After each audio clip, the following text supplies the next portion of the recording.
어떤 아빠가 밖에 나갔다가 집에 돌아왔는데 초등학교 다니는 어린 자녀들이 모여 앉아가지고 정신없이 TV를 보고 있더라는 겁니다. 오랜만에 아버지는 아이들과 좀 친숙해지고 싶은 마음이 있어가지고 그 옆에 나란히 앉으면서 얘들아, 저 TV에 나오는 이야기가 무슨 얘기냐? 그러니까 초등학생 자녀들이 하는 말이 아빠는 알 필요 없어요. 얘기해도 못 알아들을 걸 뭐. 그러면서 들은 채도 않더라는 거예요. 오늘의 시대를 가리켜서 단절의 시대 이렇게 말합니다. 단절의 시대. 같이 살아도 소통이 어려운 시대라는 거예요. 언어 소통에도 단절이 있습니다. 같은 한국말을 하면서도 서로 말이 통하지를 않아요. 한 집에서 함께 살아도 영 말이 통하지를 않아요. 우리 연세 드신 분들 그 신조어에 대해서 좀 아시나요? 젊은 사람들은 요새 우리가 들어보지도 못했던 신조어를 써가지고 한국말로 해도 무슨 말 하는지 잘 모를 때가 많아요. 우리는 선생님 그랬는데 쌤 그래요. 우리는 강아지 그러는데 가나디 그래요. 아, 이거 후회스럽다 그러는데 꾸액 그래요. 진짜 친구가 될 수 있다 이런 느낌이 들 때 찐친각 그런다는 거예요. 나이도 많고 고지식하고 이런 사람 틀리와 틀리가 부딪힐 때 나는 소리라 그래가지고 틀딱 그렇게 한다는 거예요. 우리 연세 드신 분들 알아듣겠어요? 그게 무슨 말인지? 중요한 건 꺾이지 않는다는 의미로 중꺾마 이런다는 거예요. 내가 추구하는 이상적인 아름다움 상이다 그럴 때 추구미 그런다는 거예요. 그러니까 우리 연세 드신 분들은 젊은 사람들 그 신조어를 저게 무슨 말인지 못 알아들어요. 언어 소통이 안 되는 거예요. 학문의 단절도 심각합니다. 모든 것이 전문화하고 지식이 많이 늘어나는 것 같지만은 전문화가 되니까 자기가 전문으로 아는 지식 외에는 다른 부문의 지식을 가지고 있는 사람들과 소통이 되질 않아요. 내가 아는 것 그 범위를 벗어나기가 어려워요. 도덕적인 단절, 사상적인 단절도 그렇습니다. 한 사람이 성공했을 때 다른 한 사람은 저 사람의 성공이 실패가 될 수가 있는 것이거든요. 우리가 이 생각과 사상도 그렇습니다. 정치도 보면 여당과 야당이 분명하게 갈라지잖아요. 왜 당신은 나와 생각이 다르냐? 백날 얘기해도 소용없어요. 이게 소통이 서로 안 되기 때문에 내가 좋은 게 있고 내가 싫은 게 있고 이렇게 분명하게 의와 불의도 사랑과 정의도 혼선을 빚는 시대를 우리가 살아갑니다. 더 심각한 단절이 있어요. 그건 바로 하나님과의 단절, 영적인 단절입니다. 이건 참으로 무섭고 심각한 문제입니다. 하나님께서 이스라엘 백성과 자녀들에게 내 말 좀 들어라. 그런데 안 들어요. 하나님을 향해서 입을 열고 사모해라. 그래도 다 세상만 향하고 말씀을 듣지 않아요. 이렇게 하나님과 소통하지 못하고 단절돼 가는 그러한 사람들을 향해서 12절에 결정적인 말씀이 있지요. 그의 마음을 완악한 대로 버려두어 그랬습니다. 버려두었다. 로마서 1장 24절, 26절, 28절에 보면 세 번씩이나 내버렸다는 말씀이 있어요. 이것은 무서운 선언입니다. 완악해진 마음, 굳어지는 마음 그대로 그냥 놔뒀다, 방치했다는 거예요. 듣지 않는 마음 그대로 그냥 내버렸다. 이걸 보면 완악하고 굳어지고 받아들이지를 못하고 이러한 마음 자체가 바로 하나님의 심판임을 알 수가 있습니다. 우리가 홍연하라도 내 마음이 굳어진다거나 하나님과의 거리가 멀어진다거나 하나님하고 나하고의 영적인 소통이 끊어지고 단절돼 버린 이러한 굳어진 마음, 닫혀진 마음 상태로 살아가고 있는 것은 혹은 아닌지, 오늘 우리는 마음의 심각성을 가지고서 내가 과연 하나님과 소통하는 사람이냐, 아니면 내 마음을 닫아버리고 하나님과의 이 단절이 이루어지고 있는 그런 상태로 살아가고 있는 것은 아니냐. 오늘 성령께서 우리의 마음을 열어주시고 단절된 상태가 아니라 소통하는 신앙생활을 이루어가는 이런 은혜의 역사가 이루어지기를 주님의 이름으로 축원합니다. 하나님하고 통해야 인통하고 그리고 형통하고 물통도 하고 만사 형통도 한다는 사실을 분명히 깨닫고 하면하라도 하나님으로부터 외면당하지 않는, 하나님이 나를 내버려두고 그냥 모른 채 하지 않는 이런 신앙 상태로 우리가 돌이키고 회복될 수 있기를 축원합니다. 오늘 본문 말씀은 들으라, 계속 반복해서 내 백성이여 들으라, 또 내 입을 크게 열라 이렇게 말씀해요. 여러분, 들으라고 하는 말씀과 입을 열으라고 하는 이 말씀은 명령도 되거니와 권면이기도 한 걸 알 수 있습니다. 들어라, 입을 열어라. 그러나 강제성은 없어요. 자원해서 우리 자신들이 마음을 열어드리고 귀를 기울여 듣기를 하나님은 원하시지 강제적으로 듣게 하시는 분은 아님을 알 수가 있습니다.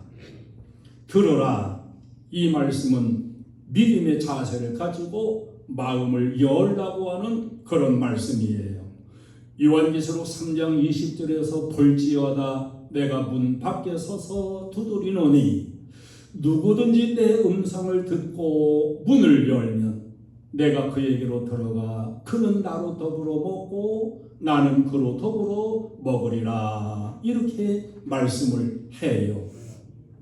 어떤 화가는 이 말씀을 소재로 성화 그림을 그렸지요.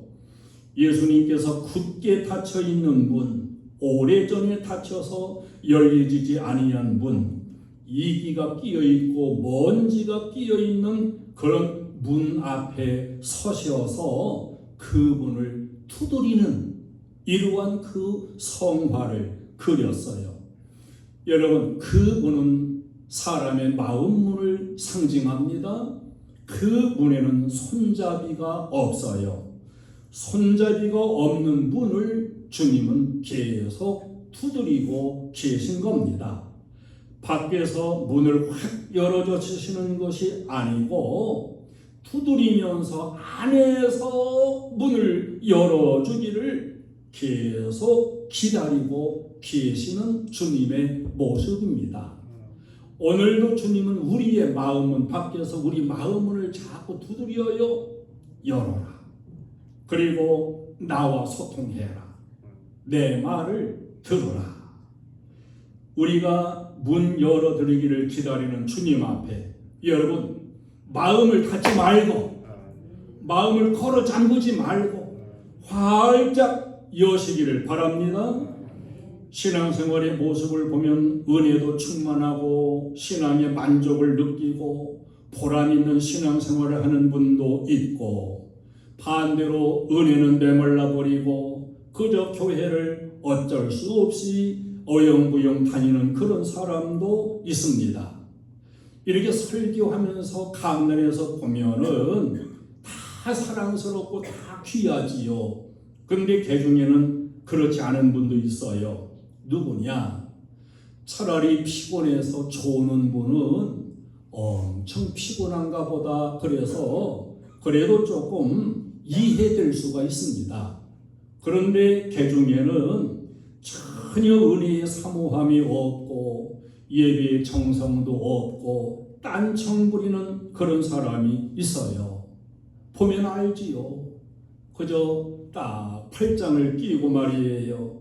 무슨 말 하나 보자 이런 마음 자세를 가지고 그저 휴대폰이나 가지고서 굴리고 이런 사람들이 있어요. 참 좋지 않은 그런 자세지요. 유명한 적극적 그 마음가짐 이 주창했던 로버트 슐러라는 목사님이 기도의 4단계를 말했습니다. 첫 번째는 간구하는 기도가 있다. 두 번째는 나만의 기도가 아닌 다른 사람을 향한 중보의 기도가 있다. 세 번째로는 감사의 기도가 있다. 네 번째는 상담의 기도가 있다. 이렇게 말을 했어요.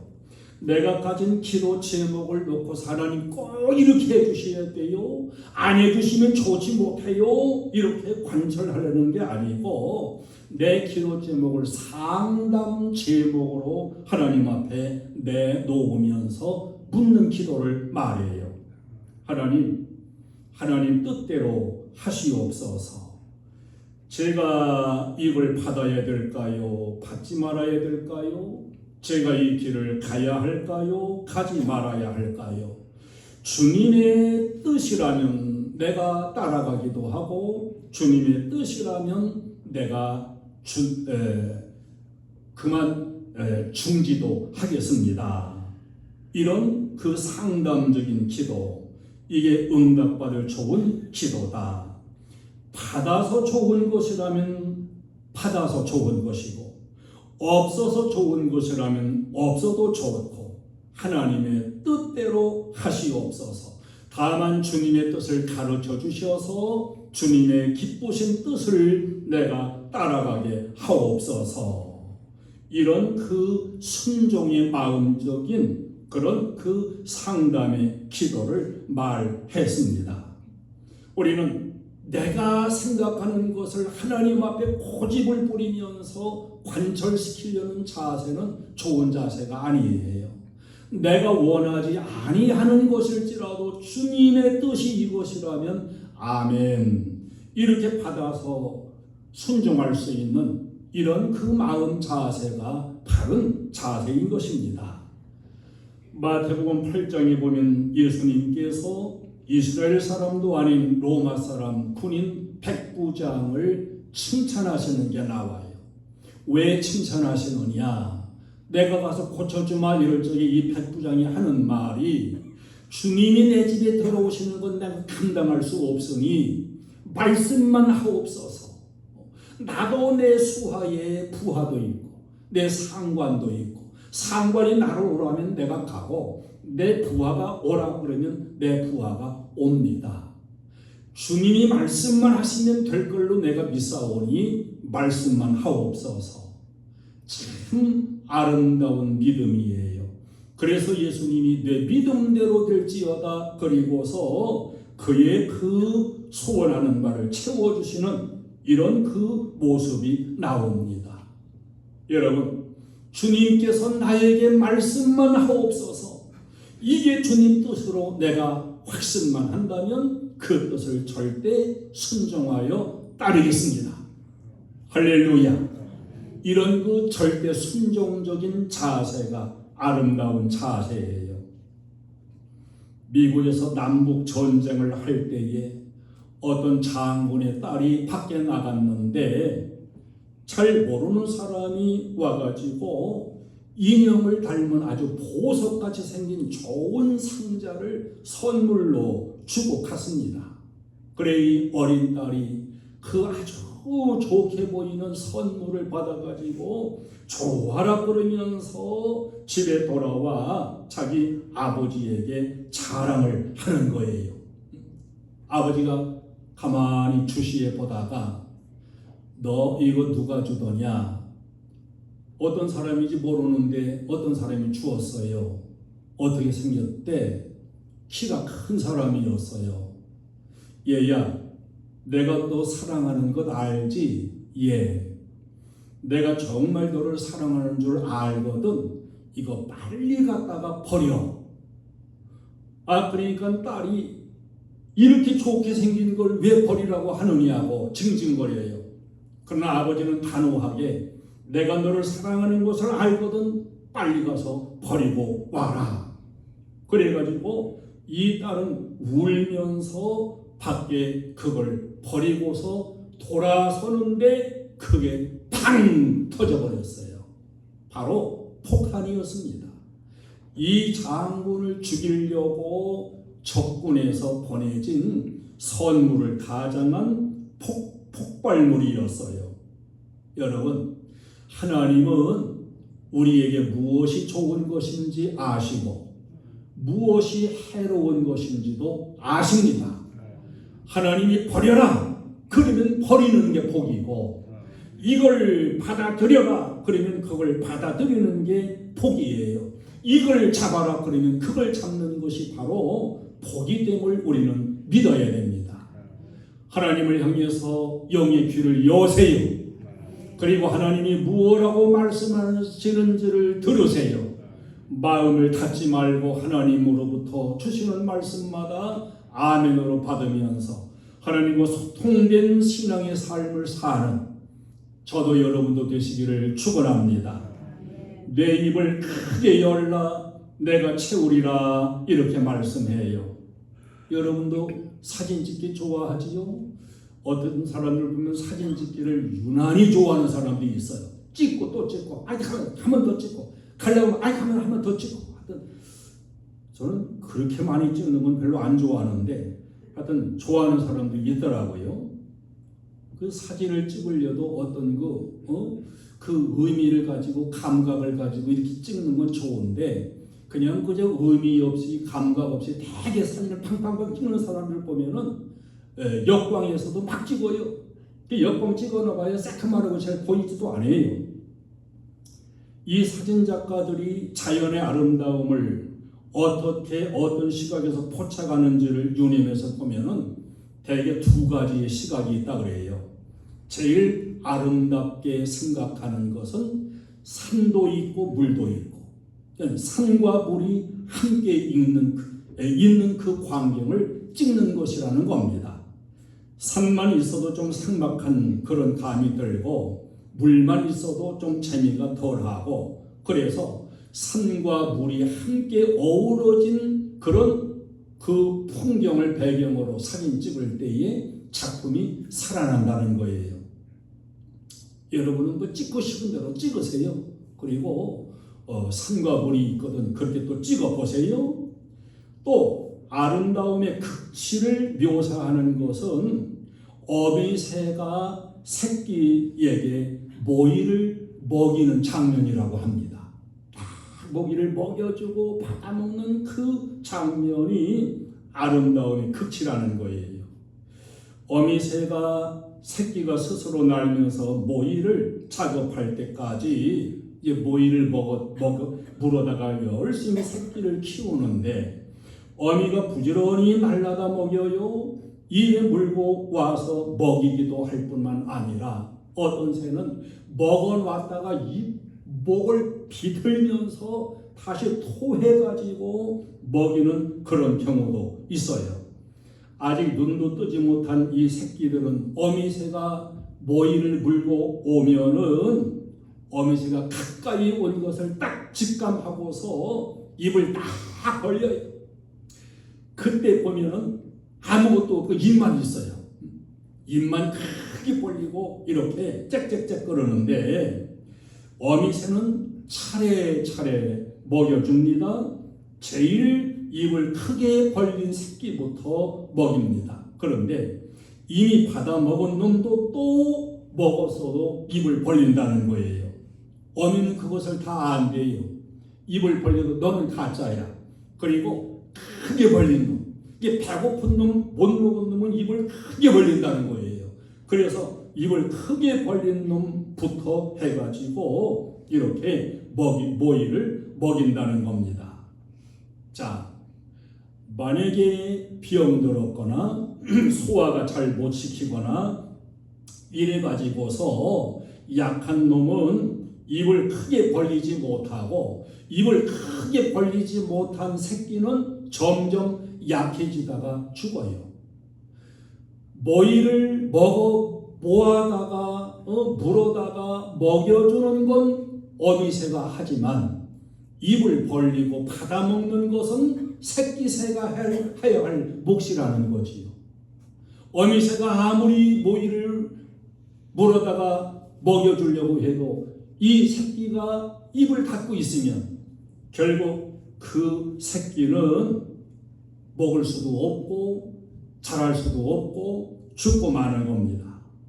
입을 열어야만 자기가 살고 있는 거예요. 어미새가 너 배고프니 빨리 입을 열어라 그래가지고서 억지로 입을 열게 해서 먹이지는 않는다는 사실이에요. 하나님은 우리 자녀된 자들에게 내 입을 크게 열라고 오늘 말씀합니다. 하나님을 향해 입을 열어라. 세상 향해 입을 열지 말고, 은행 쳐다보고 입을 열지 말고 하늘 보고 하나님을 보고서 입을 열어라. 걱정될 일도 많고 문제거리도 많지만은 하나님을 향해서 입을 열면 내가 채우리라. 우리 인생의 부족을 채울 수 있는 분은 하나님이심을 분명하게 말씀해주고 있고, 하나님께서 채워주실 때 우리 인생은 모든 면의 부족함이 없이 채움을 받을 수 있다는 것을 알려주고 있습니다. 여러분, 하나님을 향해 입을 여세요. 그러면 하나님이 채워주십니다. 지혜도 채워주시고 은사도 채워주시고 능력도 채워주시고 의인의 형통한 길도 열어주시고 물질적인 풍요의 복도 채우시고 건강의 기적도 채워주시고 믿음의 은사도 채워주십니다. 하나님을 향해 입을 열으라고 하는 이 말씀은 하나님의 은혜를 사모하라는 말씀이에요. 하나님의 은혜를 입어야 우리의 영이 살아납니다. 은혜로 채워져야 돼요. 시편 107편 9절에 보면 그가 사모하는 영혼에게 만족을 주시며 줄인 영혼에게 좋은 것으로 채워주시니로다. 야고보서 1장 17절을 보면 온갖 좋은 은사와 온전한 선물이 다 위로부터 빛들의 아버지께로부터 내려오나니 그랬어요. 좋은 것 여러분 갖고 싶은 마음은 다 있지요. 그런데 좋은 선물, 좋은 은사, 우리 인생에게 참 복이 될 수 있는 이런 것은 저 위로부터 하나님 아버지로부터 온다는 거예요. 그 하나님을 향해서 내 입을 열어라. 내 입을 열어라. 오늘날 현대는 은혜를 사모하지 않아요. 여러분, 옛날에는 은혜를 사모했습니다. 밤을 새워 철야하며 기도했습니다. 몇 시간씩 하나님 말씀을 들으면서 회개하고 은혜를 채웠습니다. 오늘날은 자꾸 갈수록 은혜를 사모하지 않아요. 입을 열지 않아요. 기도의 입도 열지 않아요. 신앙의 절대성이 떨어지는 이런 영적인 위기에서 우리가 지금 살고 있음을 우리는 직시해야 됩니다. 자꾸 하나님을 향해서 또 은혜를 사모하고 또 은혜를 구하고 사모하는 심령으로 이렇게 은혜를 구해서 하나님으로부터 채워지는 이 은혜와 능력을 우리는 끊임없이 받아야 되고 채움받아야 됩니다. 기억하세요. 내게 진짜 좋은 것, 내 미래에도 진짜 좋은 선물, 이것은 저 위에 빛들의 아버지 하나님께로부터 내려온다는 사실. 할렐루야. 내 입을 크게 열라는 이 말씀은 기도하라는 말씀입니다. 요한복음 16장 23절에서 너희가 무엇이든지 아버지께 구하는 것을 내 이름으로 주시리라. 아버지 하나님께 입을 열고 구하는 것 예수님의 이름으로 주신다고 약속을 하고 있습니다. 기도하면 채움받는데, 기도하면 응답을 받는데, 자꾸만 하나님의 도우심도 외면하면서 하나님께 구하지 않고 세상만 향하는 이러한 영적인 혼돈된 시대를 지금 우리가 살아가고 있습니다. 세상을 향해 입을 열지 말고 하늘을 향해 채워주시는 하나님을 향해 우리는 자꾸 입을 여는 자가 되시기를 바랍니다. 나는 얼마나 기쁜 마음으로 그야말로 사슴이 시냇물을 찾기에 갈급함 같은 그런 절박스러운 마음으로 하나님의 말씀과 뜻을 받아들이고 있는가 다시 한번 점검해야 돼요. 내가 오늘 교회 가면서도 오늘은 어떤 말씀을 나에게 주실까? 어떤 양식을 나에게 주실까? 내 생명의 양식을 오늘도 맛있게 꿀같이 먹어야지. 이런 마음 자세를 늘 가져야 됩니다. 나는 과연 무엇이 부족한 사람이며 하나님을 통해서 무엇이 채워져야 하는 사람인가? 하나님을 향해서 입을 열으라고 하나님은 오늘도 말씀하십니다. 입을 크게 열어도, 아무리 크게 열어도 하나님은 풍성히 채워주시는 분임을 말씀해주고 있는 겁니다. 내가 과연 하나님을 향해서 입을 열고 있는 사람인가? 아니면 하나님을 향해서 입을 닫아버리고 하나님과 자꾸 소통을 끊는 이런 삶으로 나아가고 있는 내 자신은 아닌가? 연만큼 하나님은 채우십니다. 하나님을 바라보며 기도하며 하나님의 뜻을 구하면서 하나님과 소통하는 신앙적인 삶, 우리 행복한 위에 모든 가족들이 이렇게 하나님과 소통된 신앙생활을 이루어가는 주인공이 되시기를 주님의 이름으로 축원합니다. 찬송을 드리겠습니다.